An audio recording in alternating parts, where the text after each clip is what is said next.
ఆమె ఆమె ఆమె అంటే మీకు ఆమె గురించి మీరు ఉన్నప్పుడు ఉంది కదా?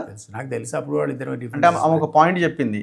2014లో నేను నిజామాబాద్లో తెలంగాణ జాగృతి దీంట్లో పనిచేస్తుంటే నన్ను పిలిచి నువ్వు ఇక్కడ పోటీ చేయాలి అంటేనే నేను చేసిన, నాకు అసలు రాజకీయంగా నాకు ఇబ్బంది ఇంటర్వ్యూలో చెప్పాను.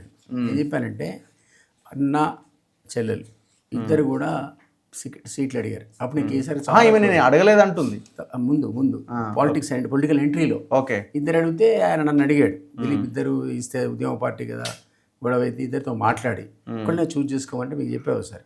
ఇద్దరితో మాట్లాడి మీరు ఇద్దరు అడగండి, ఎవరో ఒకళ్ళు అడిగితే అదే కష్టం చేయడం అని చెప్తే వాళ్ళిద్దరు మాట్లాడుకొని ఈఎంఐ నాకు చెప్పింది. ఇద్దరం మాట్లాడుకున్నాం, అన్నయ్యకి సారి నేను వదిలేస్తున్నా, నేను ఉండట్లేదు కాంటెస్ట్లో లేను, ఆయన చేయమన్నారు. అప్పుడే అతను ఎంపీ చేద్దాం అనుకున్నాడు. నేను సర్వే ఇచ్చిన రిపోర్ట్ ప్రకారం కేసీఆర్ చూసి ఎదురై ఓడిపోతుంది కరీంనగర్, సిరిసిల్ల పోని ఇక్కడ మార్చాడు. అక్కడ 150 ఓట్లతో బుటాబుటికి గెలిచాడు. అప్పుడు ఆమె విత్డ్రా అయిపోయింది. విత్డ్రా అయిపోయిన తర్వాత అప్పుడే అడిగింది, ఇవ్వలే, కాంప్రమైజ్ అయింది అన్నతో. నెక్స్ట్ టైం వచ్చే వరకు జాగృతి పెట్టింది. ఆ జాగృతి మనం ఇదివరకు సార్ అనుకున్నాం సంస్థాగత నిర్మాణం టీఆర్ఎస్ కంటే గట్టి కూడా. అవును, అప్పుడు మన తను కూడా అందా. అవునవును, చాలా కష్టపడ్డా ఇది చేసింది. ఈ గుర్తింపు తెచ్చుకున్నాక డెఫినెట్లీ ఆయన పిలిచి ఇచ్చాడు అనేది నేను కూడా అన్నా. ఆయన పిలిచి ఇవ్వాల్సిన పరిస్థితి తెచ్చింది ఆమె.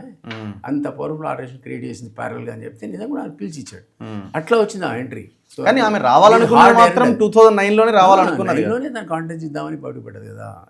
జయశంకర్ సార్ కూడా చెప్పాడు, దిలీప్ నువ్వు చెప్పు సార్కి ఇద్దరిని తీసుకుంటే ఇది కుటుంబ పార్టీ అయిపోతుంది, అందరు తిడతారు, కరెక్ట్ కాదంటే నేను కూడా చెప్పేస్తారు ఇద్దరు ఎవరో ఒకటి అంటే ఆయన చెప్పాడు, నువ్వే కన్విన్స్ చేయాలి.